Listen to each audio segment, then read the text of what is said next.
नमस्कार, मैं हूं आपके साथ सुमित अवस्थी। आप देख रहे हैं इस वक्त चक्रव्यूह। शाम के 7 बज रहे हैं। शुरू करते हैं आज की रीड स्टोरी के साथ। और सबसे पहले बात करते हैं उन कहानियों की जिनको आज आपने वोट देकर पसंद किया है। तो आज की पहली कहानी क्या है, ये बारी बारी से आपको दिखा देता हूं। पहली कहानी, सऊदी अरब गए पाकिस्तान के पीएम शहबाज शरीफ को नहीं मिली वहां पर कोई भी भीख, क्यों चीख रहे हैं अब वो।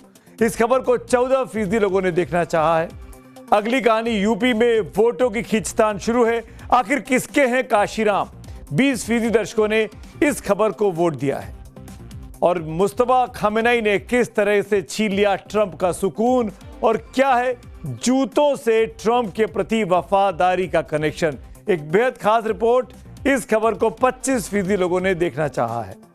और शाम 7:28 पर डिटेल में इस खबर को आपको दिखाएंगे। लेकिन जो खबर सबसे ज्यादा वोट पाकर नंबर 1 बनी है, वो है देश में सिलेंडर की लाइन आखिर कब तक लगेगी। इस खबर को सबसे ज्यादा 41% वोट मिले हैं और देखना चाहा है। और यही खबर, जैसा कि आपने तय किया है, चक्रव्यूह में हमारी आज की कवर स्टोरी है।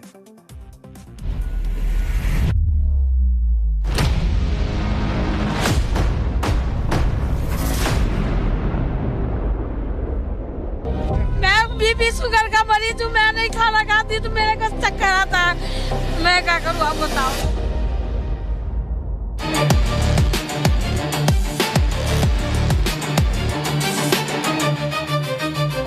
जो लाइन में आगे लगेगा उसी को दिया जाएगा। अब हम अपनी ड्यूटी करें या लाइन में आगे लगे। 3 दिन से आ रहे हैं और पापा डेली से चले जा रहे हैं। ऐसे आ रहे हैं।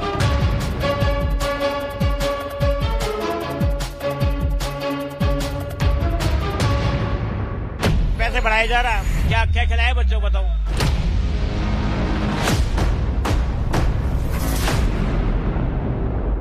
धंधा तो ठप हो ही रहा है, ऊपर से जेबें भी ढीली हो गई है। मेरे एग्जाम चल रहे हैं, ठीक है, उसके बावजूद मैं यहाँ पे आके सुबह 5 बजे से खड़ा हुआ हूँ। बोलते हैं कि आप जो आज मत जाओ ड्यूटी पे, आज आके यहाँ पे लाइन लगा के लिख।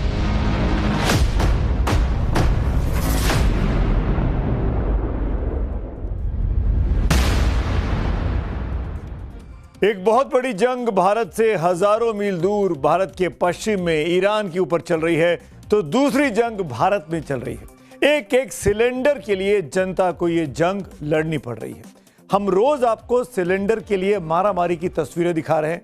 हर दिन मुझे ये उम्मीद रहती है कि शायद कल ऐसी तस्वीरें ना दिखानी पड़े, परिस्थितियां सुधर जाए।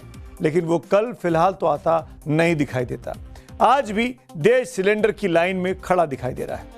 सरकार के आश्वासन के बावजूद सिलेंडर की लाइनें छोटी होती हुई नहीं दिख रही हैं। सरकार रोज कहती है कि गैस की कमी नहीं है, लेकिन जनता रोज सिलेंडर की लाइन में खड़ी हो जाती है। ऐसा क्यों हो रहा है? क्या वाकई देश में गैस की कमी हो गई है? क्या लोग पैनिक में सिलेंडर की लाइनों में खड़े हुए हैं, या फिर सरकार पैनिक क्रिएट होने से बचने के लिए गैस की कमी नहीं है वाला बयान दे रही है, पर वाकई में कमी है? अगर गैस की कमी नहीं है तो क्या सरकार लोगों तक अपनी बात ठीक तरीके से नहीं पहुंचा पा रही, इसीलिए लोग लाइन में खड़े हो जा रहे हैं?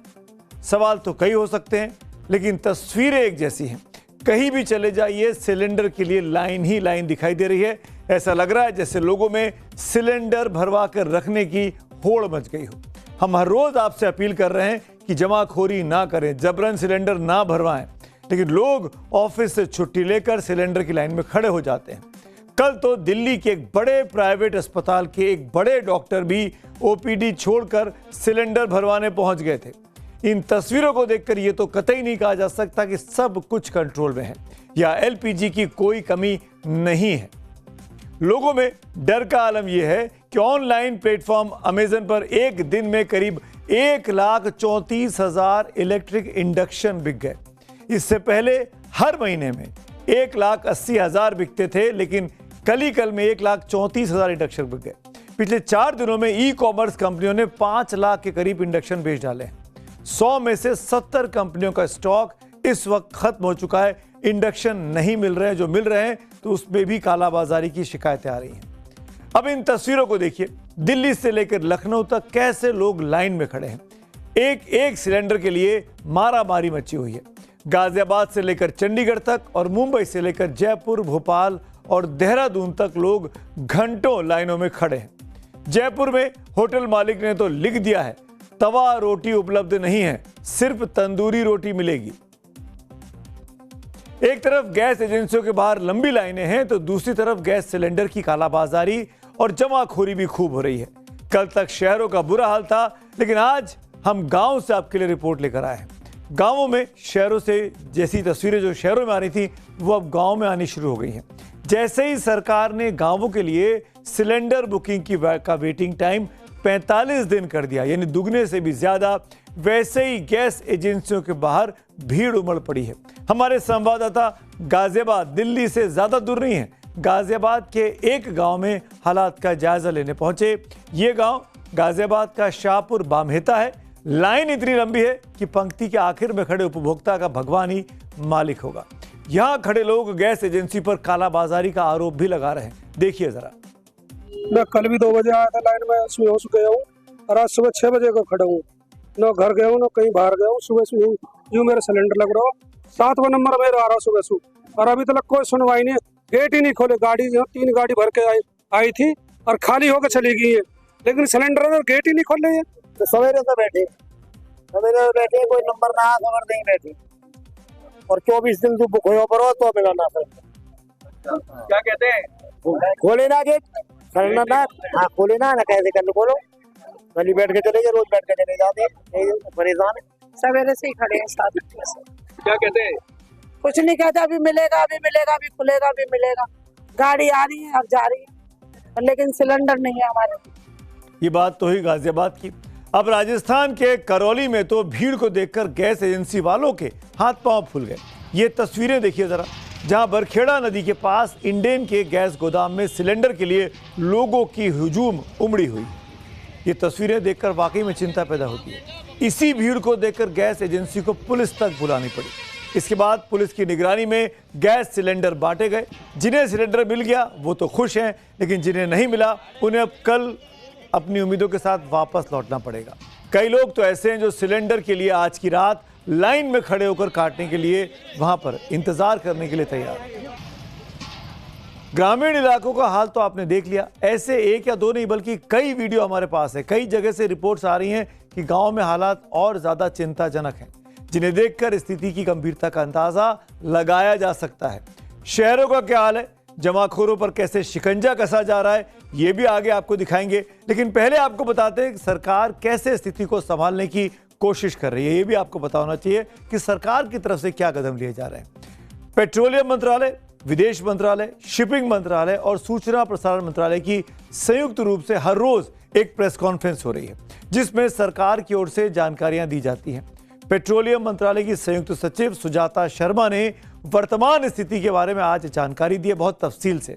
उन्होंने लोगों से अपील करते हुए सबसे इंपॉर्टेंट बात जो कही वो ये है कि अफवाहों पर विश्वास ना करें और पैनिक बाइंग ना करें।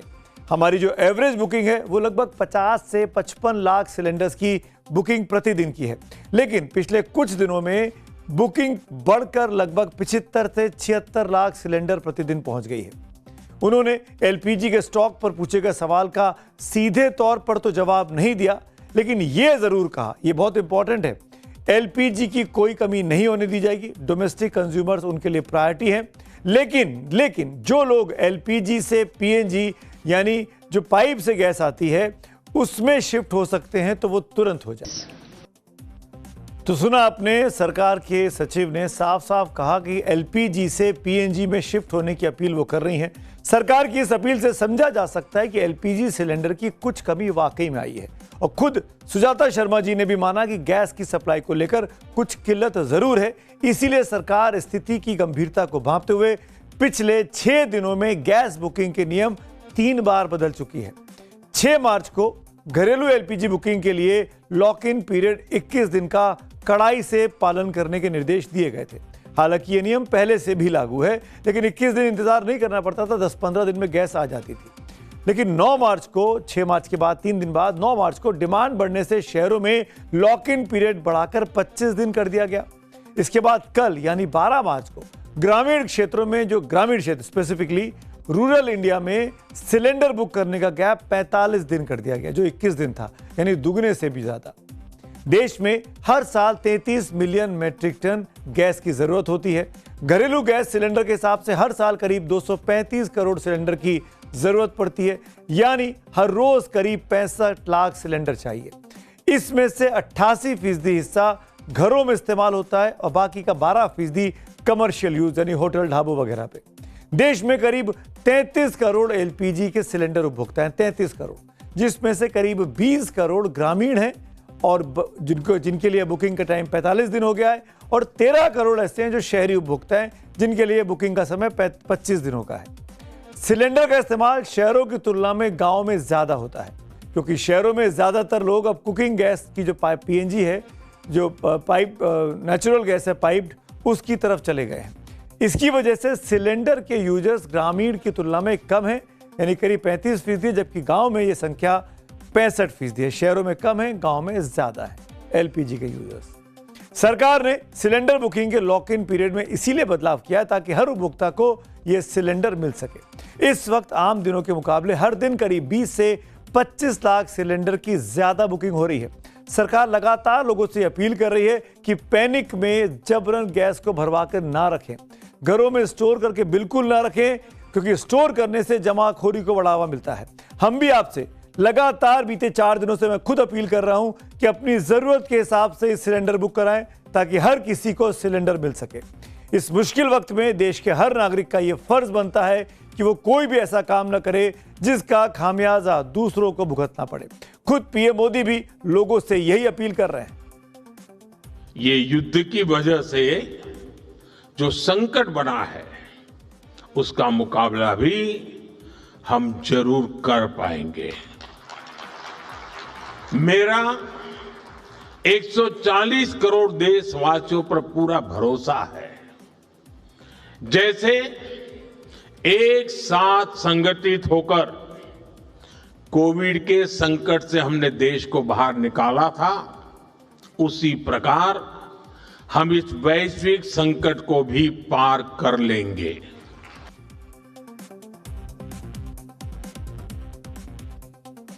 सरकार का कहना है कि एलपीजी की कोई कमी नहीं है, धैर्य बनाए रखें, लेकिन विपक्ष का धैर्य जवाब दे रहा है। विपक्षी नेता सरकार से सवाल पूछ रहे हैं कि अगर कमी नहीं है तो फिर लोग लाइनों में क्यों खड़े? देश में गैस की, पेट्रोल डीजल की कोई की कमी नहीं है, पर्याप्त भंडार है। हमारे पेट्रोलियम मंत्री बता रहे हैं, देश के प्रधानमंत्री जी बता रहे हैं, सभी 4 सेक्रेटरी बता रहे हैं। अगर ध्यान रख रही होती तो जो कमर्शियल जितने भी आउटलेट्स हैं उन पर इस तरह का प्रभाव नहीं पड़ता। कई स्टेट्स में इतनी हालत खराब हो गई है कि बिल्कुल सिलेंडर नहीं मिल रहे, और सरकार जरूर कह रही है, कल भी मिनिस्टर आए थे, उन्होंने कहा कि कोई घबराने की बात नहीं है। जनता घूम रही ना, हर एजेंसी, गैस एजेंसी के बाहर 500 हजार लोग जमा, मारपीट हो रही है, तो मतलब जनता को ब्लेम किया जा रहा है। सरकार कह रही है कि जनता की गलती है। विपक्ष सवाल भी उठा रहा है और सड़क पर विरोध प्रदर्शन भी कर रहा है। कांग्रेस के नेता आज गुजरात विधानसभा के बाहर सिलेंडर लेकर विरोध प्रदर्शन करने पहुंचे। पुलिस ने बैरिकेड लगाकर इन्हें रोकने की कोशिश की, लेकिन बड़े दिनों के बाद विरोध प्रदर्शन का मौका मिला था, इसीलिए कांग्रेसी नेता कहां रुकने वाले।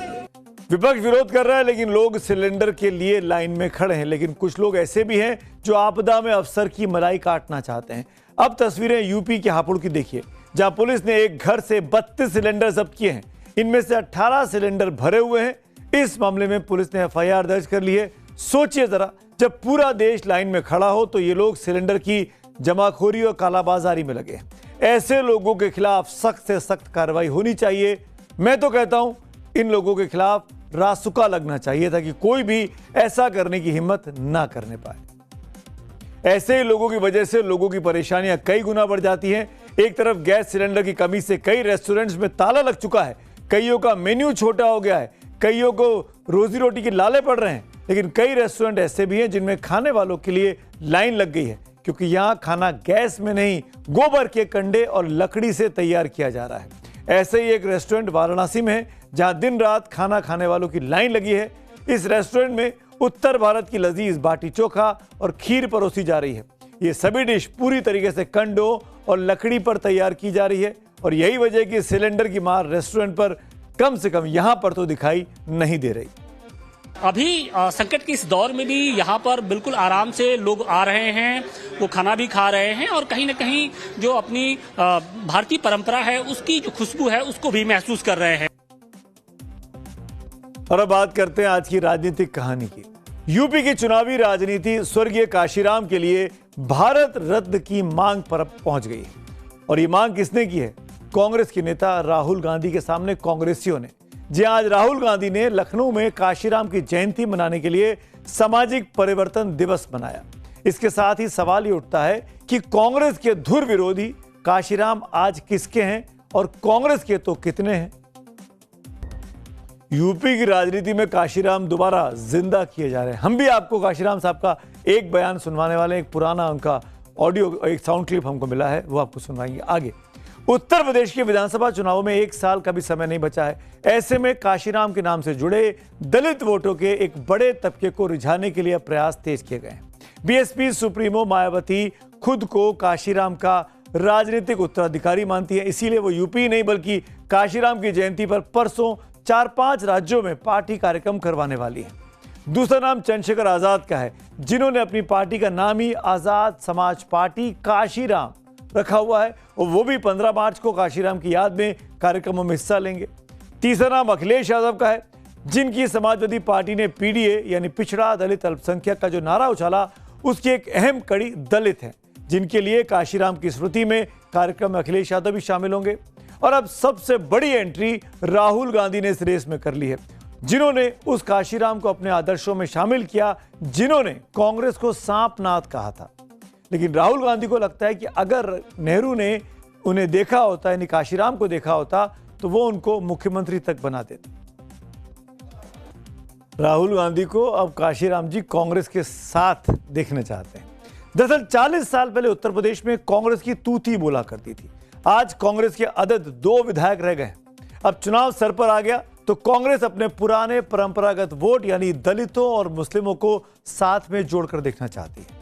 उत्तर प्रदेश में दलित और मुस्लिम आबादी मिलकर 40% के वोट होते हैं। इनमें 21% दलित वोट है। मायावती के काफी समय से निष्क्रिय रहने, चंद्रशेखर आजाद साहब का जो क्षेत्र है वो सीमित इलाके तक होना और अखिलेश यादव की दलितों में खास पैठ नहीं होने के कारण कांग्रेस को अपने लिए उम्मीद दिखाई देती है। 2024 के लोकसभा चुनावों को राहुल गांधी ने संविधान के मुद्दे पर लड़ा था। उसके नतीजों से कांग्रेस उत्साहित है और उसको लगता है कि दलित वोट फिर से उसकी झोली में गिर सकता है। याद दिला दें, 2024 में उत्तर प्रदेश में दलित वोटों का समीकरण देखें तो जाटव वोट, जिस समाज से मायावती खुद आती हैं, उनमें बीएसपी को 44%, समाजवादी पार्टी और कांग्रेस के गठबंधन को 25% और बीजेपी को 17% वोट मिले थे। वहीं गैर जाटव वोटों की बात करें तो बीएसपी को 15%, सपा और कांग्रेस गठबंधन को 56% और बीजेपी को 26% वोट मिले। कांग्रेस को लगता है कि दलित वोटों का सपा और कांग्रेस गठबंधन की तरफ जुड़ने के पीछे अहम फैक्टर कांग्रेस की तरफ दलितों का बढ़ता झुकाव है और इसीलिए राहुल गांधी दलितों के बड़े आइकॉन काशीराम पर अब चुनावी दांव खेल रहे हैं। इस राजनीति को डिटेल में समझने के लिए पहले आप सुनिए कि जो कांग्रेस आज काशीराम पर दावेदारी कर रही है कि हमारे काशीराम, उस कांग्रेस के बारे में स्वर्गीय काशीराम खुद क्या विचार रखते थे। क्या संयोग है कि जिस लखनऊ में आज राहुल गांधी काशीराम साहब को याद कर रहे थे, उसी लखनऊ में डॉक्टर भीमराव अंबेडकर पर यूनिवर्सिटी के निर्माण के लिए राहुल के पिता राजीव गांधी ने काशीराम को बुलाया था। वो भी 37 साल पहले की बात है। इन 37 सालों में कितना कुछ बदल चुका है।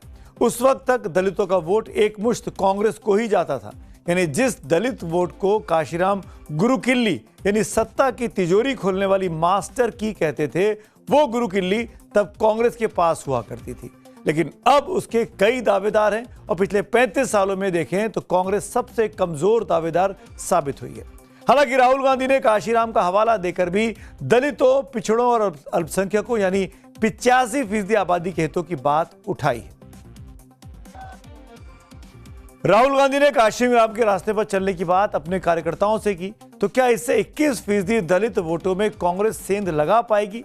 दरअसल कांग्रेस के सामने चुनौतियां हैं, जैसे कि मायावती अब भी उत्तर प्रदेश में सबसे अहम दलित चेहरा है और उनसे दलितों का एक भावनात्मक जुड़ाव है। दूसरी तरफ बीजेपी ने संगठन मजबूत करके और सरकारी योजनाओं को घर घर पहुंचाकर दलितों में अपना वोट बढ़ाया है।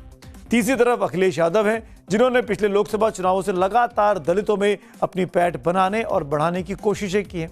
जबकि चंद्रशेखर आजाद निर्दलीय ही लोकसभा चुनाव जीतकर साबित कर चुके हैं कि मायावती ने से जो दलित उकता गए हैं वो उनकी तरफ देख सकते हैं। इसीलिए आज कांग्रेस के इस कार्यक्रम में काशीराम के लिए भारत रत्न दिए जाने की मांग भी उठी।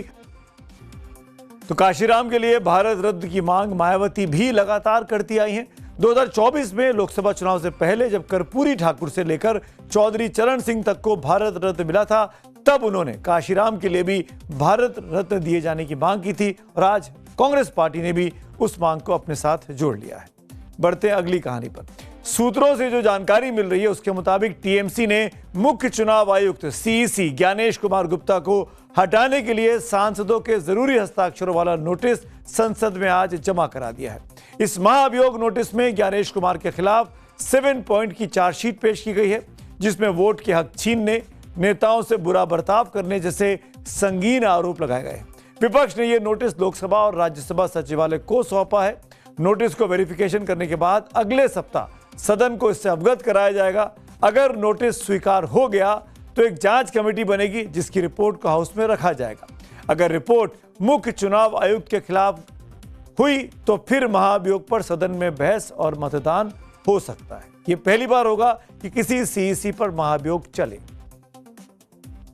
अब बढ़ते हैं आज की अगली कहानी की ओर। एक बहुत ही मशहूर कहावत है, जहां देखा तवा परात वहां गावे सारी रात। मौजूदा हालात में अगर इस कहावत का कोई अंतर्राष्ट्रीय उदाहरण चाहिए तो वो है पाकिस्तान। जैसे ही मिडिल ईस्ट में मिसाइलें बरसी, अमेरिकी और इजरायली हमलों के जवाब में ईरान ने खाड़ी में पड़ोसी मुल्कों पर बारूद बरसाना शुरू किया। इस्लामाबाद में कूटनीति की मीटिंग नहीं हुई, तुरंत हवाई जहाज उड़ाए और बिना देर किए पहले पाकिस्तानी सेना के मुखिया आसिम मुनीर सऊदी अरब पहुंच गए। क्राउन प्रिंस मोहम्मद बिन सलमान के दरबार में सजदा की। जब लगा कि सभी सजदे में कमी रह गई है तो उसे पूरा करने पाकिस्तान के वजीर आजम शहबाज शरीफ आर्मी चीफ मुनीर के साथ दोबारा दरबार सऊदी में पहुंच गए। कल ही सऊदी के शहर जिद्दा में शहबाज शरीफ ने सऊदी अरब के क्राउन प्रिंस मोहम्मद बिन सलमान से मुलाकात की है। पाकिस्तान के लिए यह जुमला ऐसे ही नहीं मशहूर हुआ, पाकिस्तान किसका? जो कर्ज दे उसका।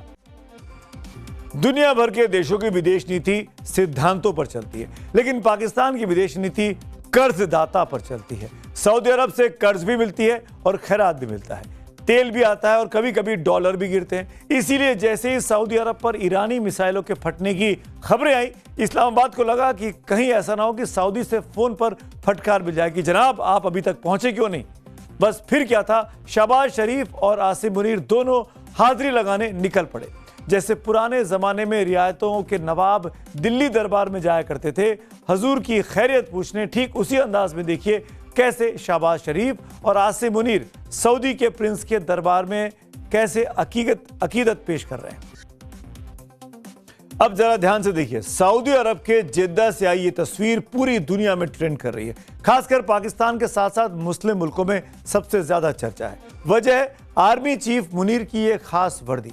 पाकिस्तानी पत्रकार एहसान टीपू ने दावा किया है कि सऊदी अरब के प्रिंस के साथ हुई बैठक में मुनीर ने अपनी जो पारंपरिक खाकी रंग की सेना वाली वर्दी होती है वो उसमें नहीं पहुंचे थे, वो तो कॉम्बैट यूनिफॉर्म में थे। कॉम्बैट यूनिफॉर्म यानी वो वर्दी जो युद्ध के समय पर पहनी जाती है, सैनिक उस समय पर ये पहनते हैं। पाकिस्तान वो हाथी है दरअसल जिसके दांत खाने के हैं और दिखाने के कुछ और होते हैं। लेकिन इस कहानी का सबसे दिलचस्प किरदार पाकिस्तान के आर्मी चीफ आसिम मुनीर है। मुनीर साहब एक हफ्ते में दूसरी बार सऊदी अरब पहुंचे हैं। इतनी जल्दी तो रिश्तेदार भी शादी में नहीं जाते जितनी जल्दी पाकिस्तान की फौज सऊदी दरबार में पहुंच जाती है। मीडिया रिपोर्ट्स की माने तो सऊदी अरब चाहता है कि पाकिस्तान ईरान के खिलाफ उसके साथ खड़ा हो, लेकिन ईरान युद्ध के दौरान पाकिस्तान की हालत एक तरफ कुआं और दूसरी तरफ खाई वाली हो गई है। पाकिस्तान बरसों से मुस्लिम उम्मा की दुआई देता रहा है, मुस्लिम उम्मा यानी मुस्लिम ब्रदरहुड। लेकिन जैसे ही ईरान और सऊदी अरब इस लड़ाई में आमने सामने आ गए तो पाकिस्तान की इस्लामिक एकता का गुब्बारा फुस हो गया, क्योंकि यहां तो एक तरफ सऊदी अरब है जिससे दूरी का मतलब है खैरात बंद हो जाना, दूसरी तरफ पड़ोसी ईरान है जिससे दुश्मनी का मतलब है कि सीमा पर एक नया संकट पाल लेना। अब बताइए पाकिस्तान करे तो क्या करे। और अब बढ़ते हैं आज की अगली कहानी की ओर। जो कहानी है खाड़ी में चल रही महाजंग की।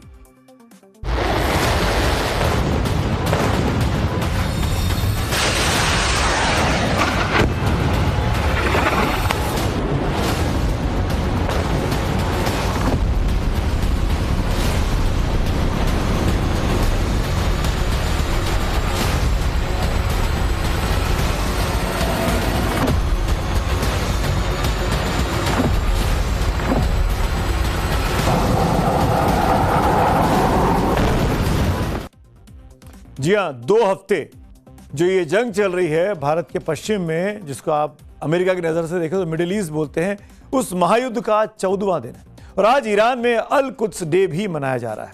यह दिन रमजान के आखिरी शुक्रवार, आखिरी जुमे के दिन मनाया जाता है।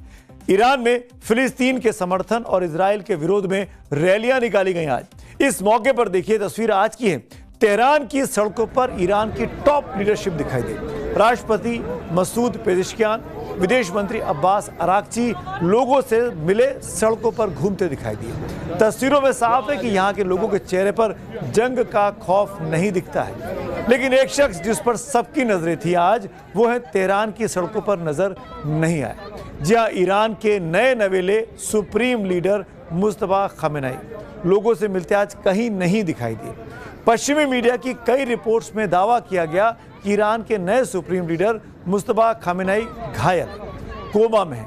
वहीं ये भी कहा जा रहा है कि जो तस्वीरें आप मुस्तफा की देखते हैं वो दरअसल सालों पुरानी है और कहा गया वो आखिरी बार 2019 में सार्वजनिक तौर पर देखे गए और इक्का दुक्का तस्वीरें ही पब्लिक फोरम में हैं।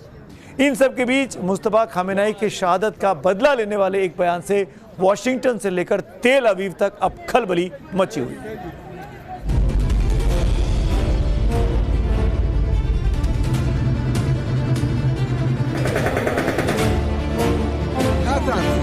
हेलो हेलो,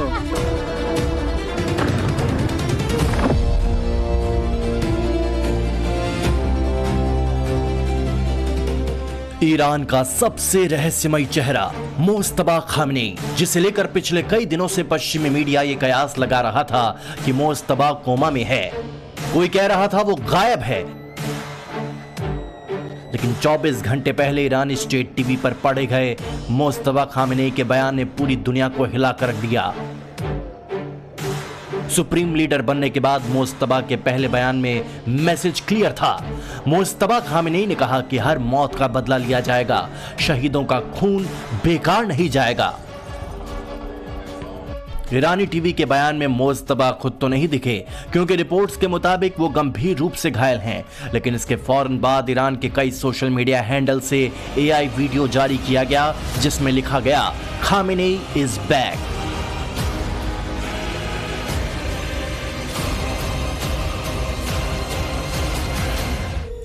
वीडियो में हाथों में ईरानी परचम के साथ मुस्तफा खामेनेई दिख रहे हैं। व्हाइट हाउस के ओवल ऑफिस में फोन की घंटियां बजने लगती हैं, क्योंकि ईरानी मिसाइल साइलों से निकल चुके हैं और ट्रंप की आंखों के सामने अमेरिका और सहयोगी देश को तबाह होते दिखाया गया है।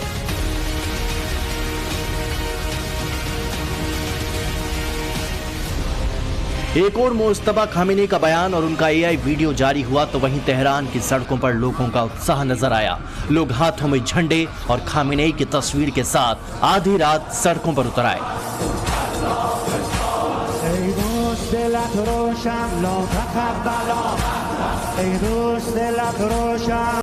खबर तेल अवीव से लेकर वॉशिंगटन तक पहुंच चुकी थी।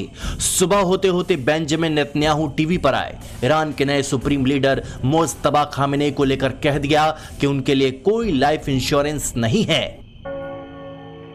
मैं आतंकवादी संगठन के किसी भी नेता पर जीवन बीमा पॉलिसी जारी नहीं करूंगा। मैं यहाँ ये बताने का इरादा नहीं रखता कि हम क्या योजना बना रहे हैं या क्या करने वाले हैं। यहाँ तक कि अब ये निश्चित रूप से कहा जा सकता है कि ये अब वही ईरान नहीं है। तो वहीं अमेरिका में एक इंटरव्यू के दौरान ट्रंप ने कहा कि मुझे लगता है कि शायद मुस्तफा खामेनेई जीवित हैं। मुझे लगता है कि उन्हें चोट लगी है, लेकिन वो शायद किसी न किसी रूप में जीवित हैं। आप जानते हैं। ट्रंप की बात को हल्के में नहीं लिया जा सकता। अगर मुस्तबा घायल है तो इसका मतलब है कि वो किसी बंकर से बैठकर बदले की सबसे बड़ी प्लानिंग कर रहे हैं। ऐसे में खाड़ी में युद्ध का सबसे प्रचंड रूप दिखना अभी बाकी है।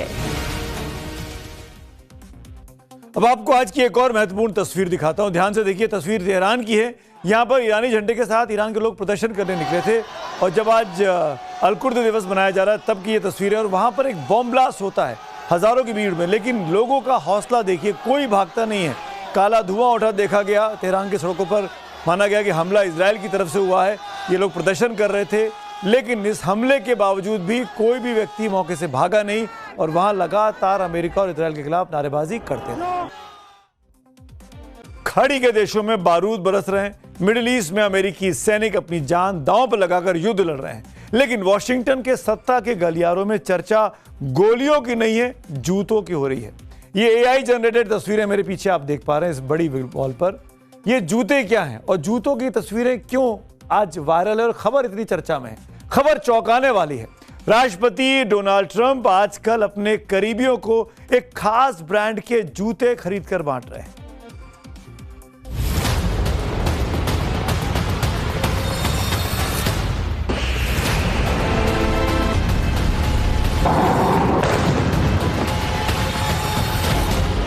ट्रंप के हाथों में जो जूता दिख रहा है वो एक खास ब्रांड का है। नाम है फ्लोरशाइन। ट्रंप ने इस ब्रांड को अपनी वफादारी का पैमाना बना लिया है। ट्रंप ने खुद फ्लोरशाइन के काले लेदर जूते खरीदे और अपने खास सिपह सालारों को गिफ्ट किए। वाइस प्रेसिडेंट जेडी वैंस से लेकर war secretary Pete Hegseth, secretary of state Marco Rubio सबको फ्लोरशाइन के शू पहनने को दे रहे हैं। यानी ट्रंप के दरबार में अब वही टिकेगा जिसके पैरों में ट्रंप के पसंद के ये जूते होंगे।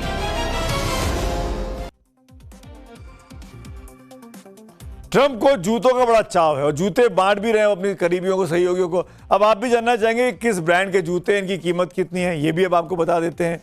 कोई छोटे मोटे हल्के जूते नहीं है ये। इन जूतों की कीमत $145 बताई जा रही है, यानी करीब करीब 12,000 रुपए। लेकिन जो डिजाइनर्स हैं उनका ये कहना है कि एक जोड़ी इन शूज की कीमत $2,000 होती है, जिसके अगर आप रुपीज में कन्वर्ट करेंगे तो 1,85,000 रुपए का एक जोड़ी जूता। और ये ट्रंप ने अपने करीबियों को, अपने उपराष्ट्रपति को और अपने विदेश मंत्री को 4 जोड़ी जूते दिए हैं। ये है ट्रंप अपने दरबारियों को ये शूज ऐसे वक्त में गिफ्ट कर रहे हैं जब पेंटागन का खजाना खाली हो रहा है, दुनिया में आग लगी हुई है और वहां पर जूता की पार्टी चल रही है। दावा है कि पिछले 13 दिनों में पेंटागन ने मिडिल ईस्ट में जारी युद्ध के दौरान करीब $12 बिलियन, लगभग 1 लाख करोड़ रुपए स्वाहा कर दिए हैं। यानी हर दिन औसतन 7,500 करोड़ रुपए इस जंग की भेंट चढ़ रहे हैं। यानी एक तरफ खजाना खाली हो रहा है, दूसरी तरफ ट्रंप जूतों के डिब्बे जूतों के साथ गिफ्ट कर रहे हैं।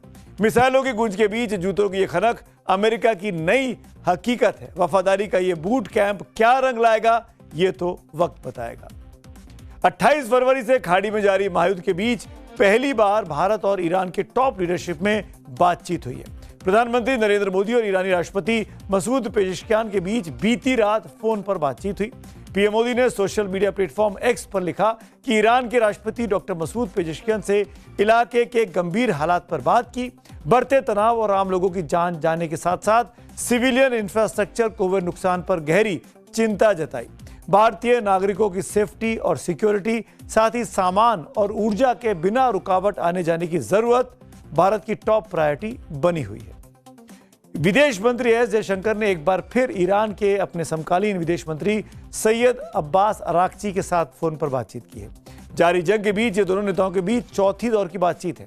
जयशंकर ने इसके बाद एक्स पर इस बातचीत की जानकारी शेयर करते हुए बताया कि ईरान के विदेश मंत्री अराक्ची से कल रात बात हुई है। इसमें द्विपक्षीय मामलों के साथ साथ ब्रिक्स से जुड़े मुद्दों पर भी चर्चा की गई है। विदेश मंत्री जयशंकर के सोशल मीडिया पोस्ट के चंद मिनटों के बाद ईरान के विदेश मंत्रालय ने इस बातचीत पर अपना पक्ष सोशल मीडिया पर रखा। यहां ईरान ने दोनों विदेश मंत्रियों के बीच हुई बातचीत का डिटेल ब्यौरा देने की कोशिश की। इस पोस्ट के मुताबिक सैयद अब्बास अराक्ची ने एस जयशंकर को बताया कि अमेरिका और इजराइल ने ईरान पर आक्रमण और अत्याचार किए हैं, जिससे क्षेत्रीय वैश्विक स्थिरता और सुरक्षा पर गंभीर परिणाम हो रहे हैं। अरागची ने कहा कि ईरानी सरकार राष्ट्र और सशस्त्र बल आत्मरक्षा का वैध अधिकार इस्तेमाल करने के लिए पूरी तरह तैयार और दृढ़ है। पोस्ट के मुताबिक सैयद अब्बास अरागची ने यह भी कहा कि क्षेत्रीय और अंतर्राष्ट्रीय संगठनों और संस्थाओं को ईरान पे हुए सैन्य आक्रमण की निंदा करनी चाहिए। साथ ही ब्रिक्स जैसे बहुपक्षीय मंच को वर्तमान स्थिति में क्षेत्रीय और वैश्विक स्थिरता और सुरक्षा के लिए रचनात्मक भूमिका निभानी चाहिए। ब्रिक्स के अध्यक्ष इस वक्त भारत है। इधर आज विदेश मंत्रालय के प्रवक्ता रणधीर जायसवाल ने भी प्रेस ब्रीफिंग में इस बात को माना कि खाड़ी में जारी संघर्ष को सुलझाने के लिए ब्रिक्स देशों के फोरम को यूज करने पर बातचीत हुई है। दिल्ली के ईरानी दूतावास ने आज अल कुद्स दिवस बनाया। इस मौके पर ईरान के राजदूत डॉक्टर फतेह अली और टॉप इस्लामी नेता मौजूद थे। लोगों के हाथों में ईरान के नए सर्वोच्च नेता मुस्तफा खामेनेई की तस्वीर देखी गई। पूरा हॉल खचाखच भरा हुआ था। यहाँ पे उम्मीद जताई गई कि जल्दी ईरान से भारत के लिए राहत की खबरें आने लगेंगी। आज हैदराबाद की ऐतिहासिक मक्का मस्जिद में रमजान के आखिरी जुम्मे पर बड़ी तादाद में मुस्लिम जुटे। इस मौके पर MIM चीफ असदुद्दीन ओवैसी भी थे। ओवैसी ने इस मौके पर PM मोदी के ईरान के राष्ट्रपति से फोन पर हुई बातचीत की टाइमिंग पर सवाल उठाया। कल ईरान पर शाम को 6:57 पर हमारी विशेष कवरेज चक्रव्यूह स्पेशल में जरूर देखिएगा। झुकेगा नहीं। अब आ रही है पब्लिक व्यू की।